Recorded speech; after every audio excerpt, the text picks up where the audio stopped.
19 февраля 2018 года. Микрорайон Сходня, городской округ Химки. Продолжается варварское уничтожение леса, вековых елей.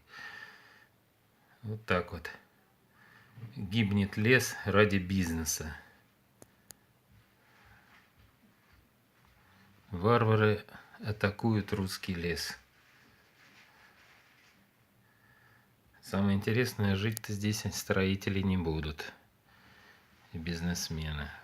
19 февраля 2018 года. Второй дачный, микрорайон Сходня, городской округ Химки. Полиция, администрация, прокуратура, все бездействуют. Мер воздействия нету. Хотя все незаконно. Незаконное строительство. Спасибо за внимание. 19 февраля 2018 года. Московское время. 14 часов 19 минут. Спасибо за внимание.